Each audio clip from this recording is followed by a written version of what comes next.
Well, this is a rare one. There were many problems in this episode.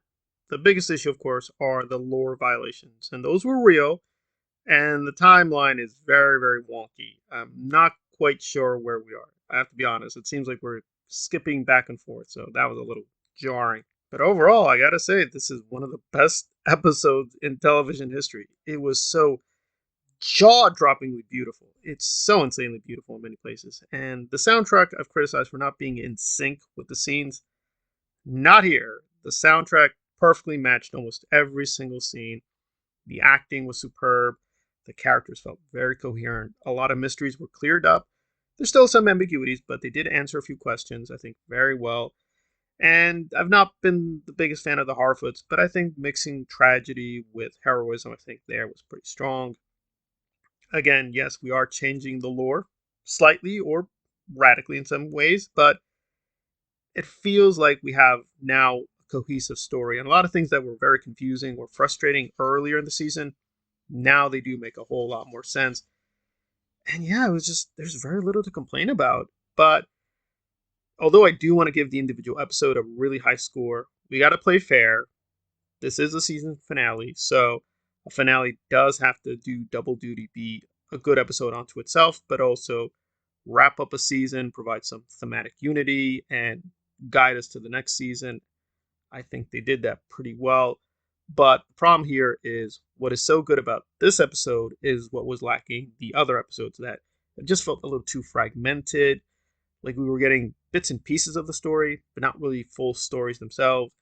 Galadriel, I don't join, we need to hate her or whatever, but it felt one sided. She just felt too heroic. People think she's too villainous. I think she's just being portrayed too heroically. But here, finally, we're getting more balanced, and they do acknowledge canonically she does have a lust for power, and she is tempted. Of course, she has to resist. We know that.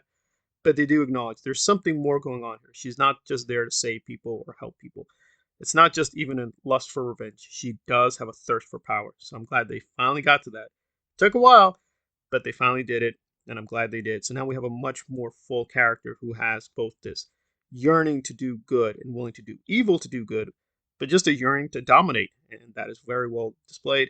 Of course, it was a little overly fancy. We needed to do that, but I thought the way Hallbrun handled the seduction was very well played.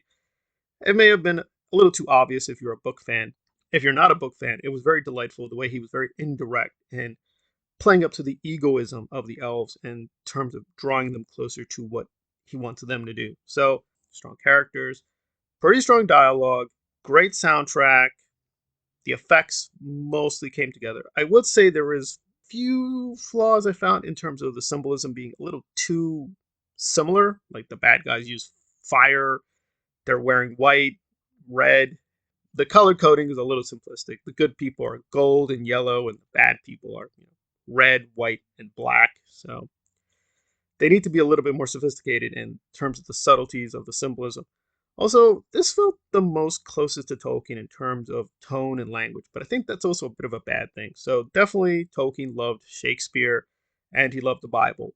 And we see a lot of that here. There's a lot of Platonic Christian imagery that makes sense. But Tolkien read a whole lot of other stuff, and that's where I think this thing has been lacking in terms of the Celtic influences. I mean, he even used Chinese history, for God's sake. This guy read a lot. He read many different mythologies: Persian, Egyptian, of course, we know the Scandinavian stuff, and so on and so forth. And here it still feels like they're being conservative. They're sticking to what they know, which is good. Obviously, Shakespeare and the Bible, but they could be stretching out beyond the Peter Jackson films. So I feel that the dilemma with Rings of Power is it's trying to be too faithful to parts of the books, then they're being wildly unfaithful to other parts, and so it produces a lot of tonal inconsistencies. Here it felt the most tonally consistent, but I hope they move beyond that and try to tap into other sources that Tolkien used, but still work with the lore. So overall, great stuff. It just felt, in a weird way, be more calm and sedate and be monotone for a little bit, but I do hope they become a little bit adventuresome in the seasons ahead. Again, still faithful, but venture out beyond the familiar stuff.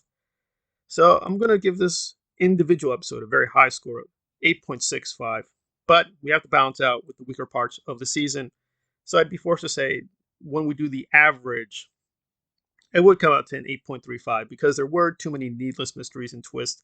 Didn't make sense in the earlier part of the season, but now do make sense with this episode. But again, we have to judge the whole thing. I'm not judging the whole season. I'm just saying the way this episode worked with the earlier parts of the season will kind of devalue the score because, well, now it makes sense with this episode. But if we didn't have this episode, then they'd be pretty bad episodes. So it's kind of good that they do seem to now have a finally good rhythm, that they've cleared up a lot of the world building, and it's becoming a much better, fuller picture, especially with Farazan, Elrond. Like the male performances were pretty strong in this one, so people were thinking some kind of feminist conspiracy. Just they're just making stuff up. They're just lying to you. It really felt we're giving the male characters a lot of attention and care. Yes, Galadriel has her big section, but it felt very well balanced between the individual characters and the larger mythology. So superb stuff. Took a while to get here, but we are finally here. Very promising where we're going up ahead. And the people who hated this for no reason are going to be embarrassed by how splendid this episode really does wrap up. Yes, an uneven, but I think overall strong season